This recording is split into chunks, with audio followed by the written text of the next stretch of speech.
महाभारत काल से जुड़ी ये कथा आज भी लाखों भक्तों के दिलों में श्रद्धा का संचार करती है। यहाँ उनके जीवन, उनकी मृत्यु, बलिदान और हारे का सहारा बनने की पूरी कहानी दी गई है। कौन थे बर्बरीक? जन्म और पृष्ठभूमि। बर्बरीक पांडु पुत्र, भीम के पौत्र और घटोत्कच के पुत्र थे। उनकी माता का नाम अहिलावती मौरवी था। बचपन से ही बर्बरीक बहुत वीर और महान योद्धा थे। उन्होंने भगवान शिव की घोर तपस्या की, जिससे प्रसन्न होकर महादेव ने उन्हें 3 अमोघ बाण प्रदान किए। इन बाणों की विशेषता ये थी कि इनसे पूरी सृष्टि का अंत किया जा सकता था। पहला बाण उन सभी शत्रुओं को चिन्हित करता था जिन्हें मारना है। दूसरा बाण उन सभी को चिन्हित करता था जिन्हें बचाना है। तीसरा बाण पलक झपकते ही उन सभी शत्रुओं का संहार कर देता था। इन 3 बाणों के कारण उन्हें शीश का दानी और 3 बाणधारी भी कहा जाता है। बर्बरीक की प्रतिज्ञा और युद्ध में आगमन। जब महाभारत का युद्ध शुरू हुआ तो बर्बरीक ने अपनी माता से युद्ध देखने की इच्छा प्रकट की। उनकी माता ने उन्हें एक वचन के साथ जाने की आज्ञा दी। उन्होंने पूछा, बेटा तुम किसकी ओर से लड़ोगे? बर्बरीक ने अपनी माता को वचन दिया कि जो पक्ष हार रहा होगा मैं उसी की ओर से लड़ूंगा। यही वो वचन था जिसने उन्हें भविष्य में हारे का सहारा बनाया। भगवान कृष्ण की लीला और बर्बरीक की मृत्यु। जब बर्बरीक कुरुक्षेत्र की ओर बढ़ रहे थे तब भगवान श्री कृष्ण को इस बात की चिंता हुई। उन्हें पता था कि कौरवों की हार निश्चित है और यदि बर्बरीक हारने वाले का साथ देंगे तो वे कौरवों की ओर से लड़ेंगे। उनके 3 बाणों के सामने पांडव टिक नहीं पाएंगे। कृष्ण ने एक ब्राह्मण का रूप धरा और बर्बरीक को रास्ते में रोका। उन्होंने बर्बरीक की शक्ति की परीक्षा लेने के लिए कहा कि क्या तुम सामने खड़े पीपल के पेड़ के सभी पत्तों को एक ही बाण से छेद सकते हो? बर्बरीक ने ध्यान लगाया और बाण छोड़ा। बाण ने पेड़ के सभी पत्तों को छेद दिया और कृष्ण के पैर के चारों ओर घूमने लगा, क्योंकि कृष्ण ने चुपके से एक पत्ता अपने पैर के नीचे दबा लिया था। बर्बरीक समझ गए कि बाण अपना काम कर रहा है।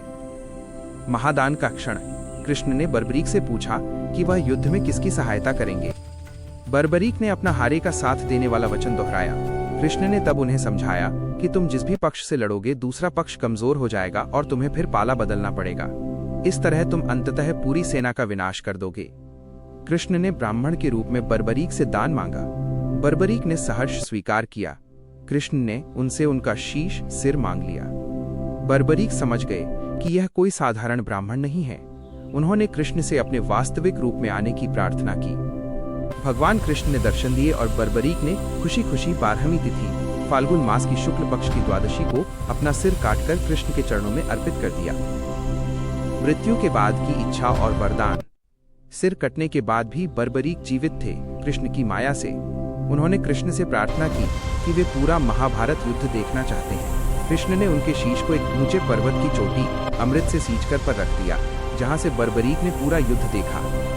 किसने जिताया युद्ध?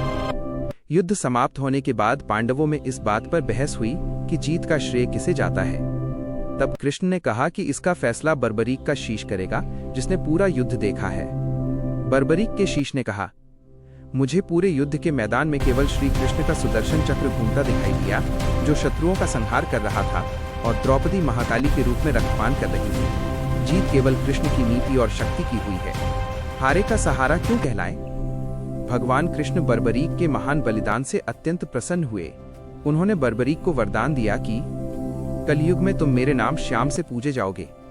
जो भी भक्त सच्चे मन से तुम्हारे पास आएगा और अपना दुख व्यक्त करेगा, तुम उसका उद्धार करोगे। चूंकि तुमने हारे हुए का साथ देने का वचन दिया था, इसलिए तुम दुनिया में हारे का सहारा के नाम से विख्यात होगे। यही कारण है कि आज जब कोई व्यक्ति हर तरफ से हार जाता है, निराश हो जाता है, तो वो खाटू श्याम जी की शरण में जाता है। भक्तों का मानना है कि जब कोई नहीं आता तो मेरा श्याम आता है। खाटू में स्थापना। कहा जाता है कि कलयुग की शुरुआत में बर्बरीक का सिर राजस्थान के सीकर जिले के खाटू गांव में दफनाया हुआ मिला था। वहां के राजा को स्वप्न आया और एक भव्य मंदिर का निर्माण कराया गया। आज खाटू श्याम मंदिर दुनिया भर के हिंदुओं के लिए आस्था का सबसे बड़ा केंद्र है। तिथि फाल्गुन शुक्ल द्वादशी को उन्होंने शीश दान किया था। उपदेश निस्वार्थ बलिदान और अपनी बात पर अडिग रहना। प्रतीक नीला घोड़ा और 3 बाण।